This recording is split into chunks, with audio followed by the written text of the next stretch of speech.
ஆன்மீக தேடல் நிகழ்ச்சிக்கு உங்களை அன்புடன் வரவேற்கின்றேன். மீட்பரின் காவியம் பாகம் 113 இயேசுவும் பெயல்செபூலும் பாகம் 2 நிகழ்ச்சி பற்றி பார்ப்போம். மத்தேயு நற்செய்தி அதிகாரம் 12 இறை வார்த்தைகள் 24 முதல் 32 வரையும், மார்க்கு நற்செய்தி அதிகாரம் 3 இறை வார்த்தைகள் 22 முதல் 30 வரையும், லூக்கா நற்செய்தி அதிகாரம் 11 இறை வார்த்தைகள் 15 முதல் 23 வரை. நிகழ்ச்சிக்கு போகலாம். இயேசு தண்ணீர் குடிப்பதற்காக சமையற் கற்றுக்குள் சென்றிருந்தார். பரிசேயர்களின் மூடத்தனமான வாடிக்கையான குற்றச்சாட்டுதலை கேட்க வாசலில் வந்தார். பரிசேயன் இயேசுவை சுட்டிக்காட்டி, அவன் ஒரு பெயல்செபூல், ஏனென்றால் பசாசுகள் அவனுக்கு கீழ்ப்படுகின்றன, அவனுடைய தகப்பனாய் இருக்கிற பெரிய பெயல்செபூல் அவனுக்கு உதவி செய்கிறான், அவனும் பசாசுகளை பேய்களின் அரசனான பெயல்செபூலின் உதவியை கொண்டே விரட்டுகிறான் என்றான். இயேசு கூட்டத்தின் முன்பு சென்று, உலகத்திலும் கூட நாம் பார்க்கிறோம், எதிராய் பிரிந்து நிற்கிற ஒரு ராஜ்யம் உட்பலமிழந்து அண்டை நாடுகளால் தாக்கப்பட்டு சிதறடிக்கப்பட்டு எளிதாக அடிமைப்படுத்தப்படும். மேலும் உலகில் நாம் என்ன காண்கிறோம்? எதிரும் புதிருமாக பிளவுபட்டிருக்கும் ஒரு ஊர் செழிப்பாக இராது. இதுவே ஒருவருக்கொருவர் பகைக்கிறவர்களால் ஆக்கப்பட்ட குடும்பத்திற்கும் நேரிடுகிறது. அது துண்டு துண்டாகிறது, பயனற்ற சிறு உருவமடைந்து ஊராரின் நகைப்புக்கு உரியதாகி விடுகிறது. ஒருமனப்பட்டிருத்தல் மிகவும் அவசியமாய் இருப்பதுடன் அது விவேகமானதுமாகும். ஏனென்றால் அது மக்களை சுயாதீனராகவும் பலு உடையவர்களாகவும் நேசிக்க கூடியவர்களாகவும் ஆக்குகிறது. இதை தேசபக்தி உடையவர்களும் குடிமக்களும் உறவினர்களும் சிந்தித்து பார்க்க வேண்டும். உதாரணமாக, ஒரு தனி நபரின் சுயநலத்திற்காக அவர்கள் பிரிந்து செல்லவும் துர்பிரயோகங்களை செய்யவும் அவர்களுக்கு சோதனை ஏற்படுகிறது. அவை எப்போதும் ஆபத்தானவை, ஏனென்றால் அவை ஒன்றுக்கு மாற்று இன்னொன்றாக அன்பை அழித்து விடுகின்றன. இத்தகைய உபாயங்கள் உலக தன்மையில் கெட்டிக்காரர்களாய் இருப்பவர்களால் செய்யப்படுகின்றன. ரோமையை எடுத்துக் கொள்ளுங்கள். அதன் அதிகாரம் மறுக்கப்பட முடியாததாய் இருக்கிறது. ஆனால் நமக்கு அது மிக வேதனையாய் இருக்கிறது. உலகத்தை ரோமை ஆளுகிறது. எப்படி என்றால், ஆள வேண்டும் என்ற ஒரே எண்ணமும் ஒரே சித்தமும் கொண்டிருக்கிறார்கள். அவர்களுக்குள்ளும் வேறுபாடுகள் இருக்க வேண்டும். வேற்றுமைகள், வெறுப்புகள், கிளர்ச்சிகள். ஆனால் இவை அடியில் கிடக்கின்றன. மேலே அவர்கள் ஒரு திரளாய் இருக்கிறார்கள். அதிலே கீறல்களோ கொந்தளிப்புகளோ இல்லை. அவர்கள் எல்லாரும் ஒரே காரியத்தையே விரும்புகிறார்கள், அதனால் வெற்றி பெறுகிறார்கள். அவர்கள் ஒரே காரியத்தை விரும்பும் வரையிலும் வெற்றி பெறவே செய்வார்கள். மனிதனுடைய பொருத்தமான உபாயத்தை உதாரணமாக வைத்து உலகத்தின் மக்கள் இப்படி இருந்தால் சாத்தான் எப்படி இருப்பான் என்று பாருங்கள்.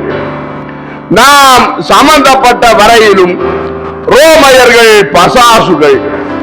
ஆனால் அவர்களுடைய அஞ்ஞான சாத்தானுடைய அசல் சாத்தானுடையவும் அவனுடைய பசாசுகளுடன் ஒப்பிட்டால் அது ஒன்றுமில்லை. காலம் இல்லாத முடிவு இல்லாத தந்திரத்திற்கும் கெட்ட தன்மைக்கும் அளவே இல்லாத நித்தியமான ராஜ்யத்தில் அவர்கள் கடவுளுக்கும் மனிதருக்கும் கெடுதலாய் இருப்பதில் மகிழ்ச்சி அடைகிறார்கள். கெடுதலாய் இருப்பது அவர்களின் வாழ்க்கை முறை. அதுவே அவர்களுடைய ஒரே குரூர வேதனையுள்ள மகிழ்ச்சியாய் இருக்கிறது. அவர்கள் தங்கள் மனங்கள் எல்லாம் ஒரே சித்தத்தில் ஊன்றி இருக்கிறார்கள். இந்த ஒருமையை அவர்கள் சபிக்கப்பட்ட முழுமையுடன் பெற்றிருக்கிறார்கள். அதுவே கெடுதலாய் இருத்தல். இப்பொழுது என்னுடைய வல்லமையை பற்றிய சந்தேகத்தை தூண்டுவதற்கு நான் ஒரு சின்ன பெயர் செபூபாய் இருப்பதால் சாத்தான் எனக்கு உதவுகிறான் என்று நீங்கள் சொல்கிறீர்கள். இதிலிருந்து சாத்தான் தனக்கும் தன் கூலிகளுக்கும் எதிராக பிரிந்து நிற்கிறான் என்று ஆகிறதல்லவா? அவனே பிடித்துக் கொண்டிருந்த மனிதர்களிடமிருந்து அவனே விரட்டுகிறான் என்றால் அப்படித்தானே ஆகிறது. இவ்வாறு அவன் தன்னை பின் செல்கிறவர்களிடமிருந்து வேறுபட்டிருந்தால் அவனுடைய ராஜ்யம் நிலைக்க முடியுமா? இல்லை, அது அப்படி அல்ல. சாத்தான் மிக தந்திரசாலி. மனித இருதயங்களில் அவன் தனக்கு தானே ஆபத்து விளைவிக்க மாட்டான்.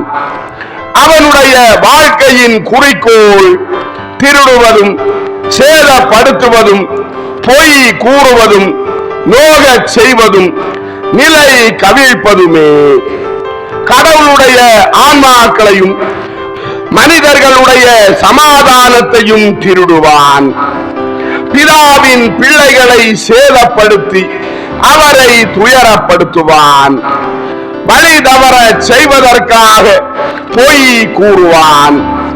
தான் மகிழ பிறரை நோகச் செய்வான். நிலை கவிழ்ப்பான். ஏனென்றால் அவனே ஒழுங்கீனம். அவனால் மாற முடியாது. அவன் தன் இருத்தலிலும் வழிமுறைகளிலும் நித்தியனாய் இருக்கிறான். இந்த கேள்விக்கு பதில் சொல்லுங்கள். நான் பெயர் செபூபின் பெயரால் பேய்களை விரட்டுகிறேன் என்றால் உங்களுடைய மகன்கள் யாருடைய பெயரால் அவைகளை விரட்டுகிறார்கள்? அவர்களும் பெயர் செபூப் என்று ஒப்புக்கொள்கிறீர்களா? நீங்கள் அப்படி சொன்னால் அவர்கள் உங்களை அவதூறு பேசுகிறவர்களாக நினைப்பார்கள்.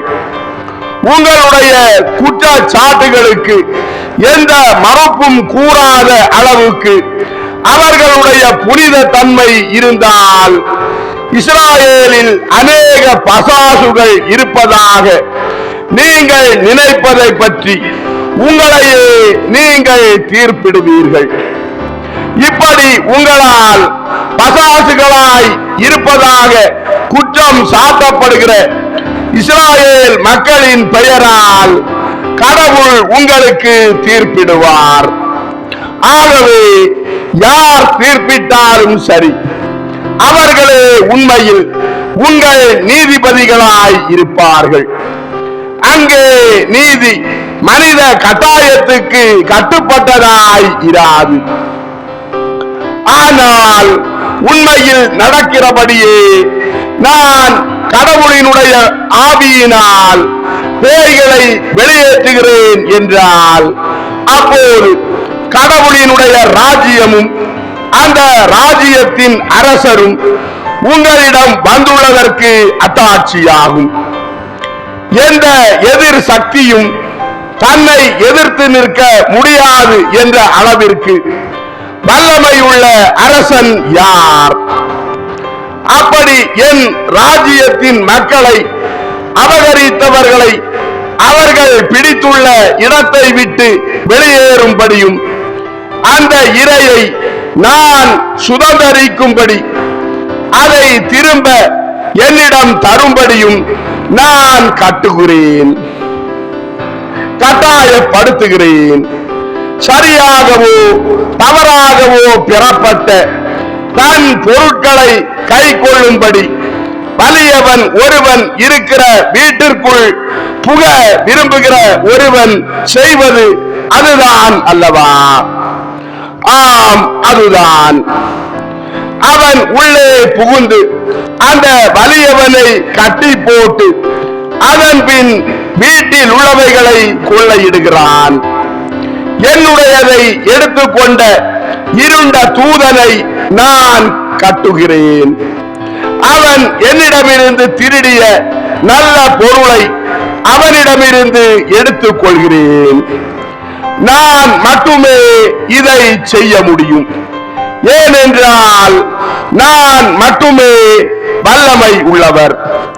வருங்கால நூற்றாண்டின் தந்தை, சமாதானத்தின் அரசர் என்றார். வேதபாரகன் இயேசுவை பார்த்து, வருங்கால நூற்றாண்டின் தந்தை என்று நீர் சொல்வதை எங்களுக்கு தெளிவுபடுத்தும். நீர் அடுத்த நூற்றாண்டு வரையிலும் வாழ்வீரா? இதைவிட முட்டாள்தனமாக எளிய மனிதருமாகிய நீர் காலத்தை உருவாக்குவீர் என நினைக்கிறீரோ? காலம் கடவுளுக்கு சொந்தம் என்றான். இயேசு அந்த வேதபாரகனை பார்த்து, ஒரு வேதபாரகனா என்னிடம் கேட்பது? தொடக்கம் உள்ள ஆனால் முடிவு இல்லாத ஒரு நூற்றாண்டு உண்டு என்பதும் அது என்னுடையதாய் இருக்கும் என்றும் உனக்கு தெரியாதா? அதிலே நான் வெற்றி பெறுவேன். அதன் மக்களை என்னை சுற்றிலும் சேகரிப்பேன். நான் படைத்திருக்கும் அந்த நூற்றாண்டை போலவே அவர்கள் எப்போதைக்கும் வாழ்வார்கள். அதை நான் ஏற்கனவே படைத்திருக்கிறேன். உடலிற்கும் உலகத்திற்கும் நரக தூதர்களுக்கும் மேலாக ஆவிக்கு அதன் உண்மையான மதிப்பை கொடுப்பேன். அந்த நரக தூதர்களை நான் வெளியேற்றுகிறேன். ஏனென்றால் என்னால் எல்லாம் செய்ய முடியும். அதனாலேயே நான் சொல்கிறேன், என்னோடு இராதவன் எனக்கு எதிராய் இருக்கிறான். என்னோடு சேகரியாதவன் சிதறடிக்கிறான். ஏனெனில் இருக்கிறவரே நான். ஏற்கனவே முன்னுரைக்கப்பட்ட இதை விசுவசியாதவன் பரிசுத்த ஆவிக்கு எதிராய் பாவம் செய்கிறான். அவருடைய வார்த்தைகள் முன்பே தீர்க்க தரிசனமாய் கூறப்பட்டன. அது பொய்யல்ல, தவறும் அல்ல. எதிர்ப்பில்லாமல் அது விசுவசிக்கப்பட வேண்டும். மேலும் நான் சொல்கிறேன், மனிதர்களுக்கு அவர்களுடைய எல்லா பாவங்களும் தெய்வ தூஷணமும் மன்னிக்கப்படும்.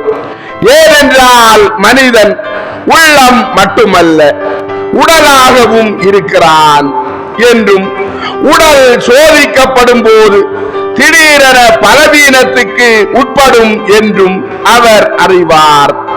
ஆனால் பரிசுத்த ஆவிக்கு எதிரான தெய்வ தூஷணம் மன்னிக்கப்பட மாட்டாது.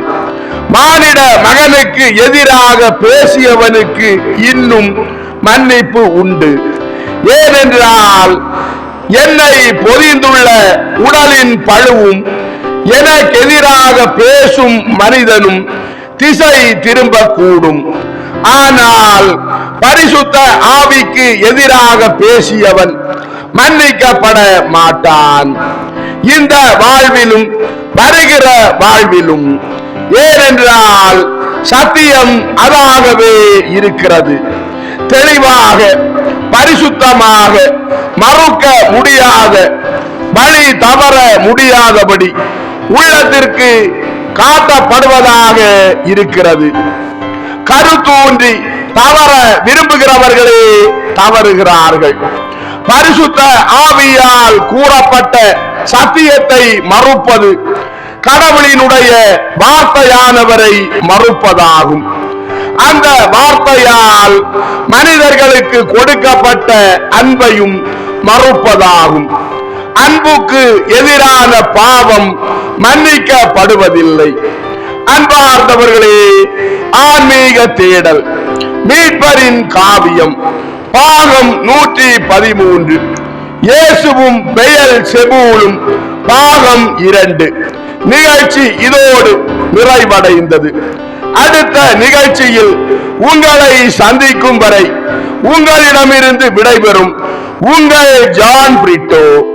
ஆன்மீக தேடல் தொடரும். நன்றி.